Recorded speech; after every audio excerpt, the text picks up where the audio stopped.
তো আমরা এখন চলেছি আঙ্গুলে গাছের নিচে আমাদের রান্না শুরু হয়ে গেছে। মনোজদা রান্না শুরু করে দিয়েছেন। তো মনোজদা এখন কি রান্না কি হচ্ছে গো? হাই গাইস, এই আজকে আমাদের রান্না হচ্ছে মাছ আর ভাত। আমাদের ভাত রান্না হয়ে গেছে। আচ্ছা, ঠিক আছে, এই আমাদের এখন মাছ ভাজা হচ্ছে। কি মাছ আছে? কি মাছ? আমাদের এইটা কাটাপোনা মাছ হলো। আচ্ছা, আর আমাদের এই যে এখানে আছে এখন ডিম এসছে, মাছের ডিম, তার বড়াটা বানাবো। মাছের ডিমের বড়া হবে না? মাছের ডিমে বড়া হবে, মাছের কালিয়া হবে। আলু দিয়ে কালিয়া? হ্যাঁ, আলু দিয়ে কালিয়া হবে। আর আচ্ছা। ভাত, এই আজকে আমাদের প্রোগ্রাম আছে। এই আজকে আমাদের খাওয়া দাওয়া হবে। আজকে থেকে রান্না দিলীপ দা রান্না করছে। দিলীপ দা কি রান্না হচ্ছে গো? हाँ hello guys, welcome to new blog. अभी हम लोग अंगुल में है, स्वदेशी मेला लगा हुआ है। बहुत बड़ा मेला लग रहा है। बहुत दूर दूर से दुकानदार लोग आ रहे हैं।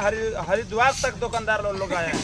अभी हम लोग का लंच अभी तक चालू हुआ नहीं, कब से चालू हो जाएगा मेला? मेला 17 तारीख को चालू होगा। 17 तारीख चालू हो जाएगा। 17 को तो चालू अभी की रान्ना হচ্ছে? अभी बन रहा है कटहल, मतलब मटन फेल। अच्छा, मटन फेल। मटन फेल और डाटा दे के दाल बना हुआ है, टॉक दाल। টক ডাল? टॉक दाल, এটা কি দিয়ে? ডাটা? डाटा डाटा এটা डाटा दिया আছে। এই দেখো আম কোথায়? টক ডাল আম দেওয়া আছে? সব আম টমাটর সব দিয়া আছে। সব দেওয়া হয়ে গেছে। আর ভাত হয়ে গেছে? সব চাवल হয়ে গেল। এই যে তো ঠিক আছে বন্ধুরা, ভিডিওটা ভালো লাগলে সবাই একটু লাইক শেয়ার কমেন্ট করে পাশে থাকবেন। টাটা।